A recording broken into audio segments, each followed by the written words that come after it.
కోలీవుడ్కి 1000 కోట్ల క్లబ్ అనేది అందని ద్రాక్షలా మారిపోయిందని చెప్పాలి. టాలీవుడ్ నుంచి బాహుబలి 2, త్రిబుల్ ఆర్, కల్కి, పుష్ప 2 ఇలా ఏకంగా 4 సినిమాలు 1000 కోట్ల గ్రాస్ మార్కులు అందుకున్నాయి. హిందీ, కన్నడ పరిశ్రమలు కూడా ఈ ఫీట్ సాధించాయి. కానీ తమిళ ఇండస్ట్రీ మాత్రం 1000 కోట్ల సినిమా కోసం కళ్ళు కాయలు కాచేలా ఎదురు చూస్తుంది.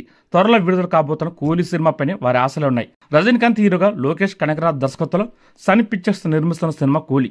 ఆగస్టు 14వ తారీఖున విడుదల కాబోతున్న ఈ యాక్షన్ థ్రిల్లర్ సినిమాలో నాగార్జున, ఉపేంద్ర, అమీర్ ఖాన్ వంటి స్టార్స్ ముఖ్య పాత్ర పోషిస్తున్నారు. అసలే రజనీకాంత్, లోకేష్ కాంబినేషన్. దానికి తోడు పలువురు స్టార్స్ బాగుండడంతో ఈ సినిమాపై అంచనాలు తారాస్థాయిలో ఉన్నాయి. కూలీ సినిమాతో కోలీవుడ్కి మొదటి 1000 కోట్ల సినిమా రాబోతుందని అభిమానులు కూడా బలంగా నమ్ముతున్నారు. దీంతో అసలు ఇది నిజంగా సాధ్యం అవుతుందా అనే చర్చ జరుగుతుంది. ఎందుకంటే అదే రోజు మరో భారీ సినిమా వార్ 2 సినిమా విడుదల కాబోతుంది. 1000 కోట్ల క్లబ్ లో చేరాలంటే south India, north India, overseas అనే తేడా లేకుండా అన్ని చోట్ల మంచి వసూలు రాబట్టాల్సి ఉంటుంది. కానీ వార్ 2 సినిమా వల్ల కూలీ సినిమాకి అడుగడుగున అడ్డంకులు ఏర్పడే ఛాన్స్ ఉంది. ఉతిక్ రోషన్, ఎన్టీఆర్ కలిసి నటిస్తున్న సినిమా కావడంతో వార్ 2 సినిమాపై భారీ అంచనాలు ఉన్నాయి. పైగా పక్కా బాలీవుడ్ ఫిల్మ్ కావడంతో నార్త్ మార్కెట్ లో వార్ 2 సినిమా డామినేట్ చేస్తుందని ప్రత్యేకంగా చెప్పనక్కర్లేదు.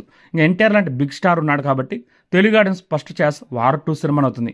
దాంతో కూలీ సినిమా కలెక్షన్స్ పై బాగానే ప్రభావం పడుతుంది. ఇంకో యుఎస్ లోను కూలీ సినిమా కలెక్షన్స్ కి భారీగా గండిపడే ఛాన్స్ ఉంది.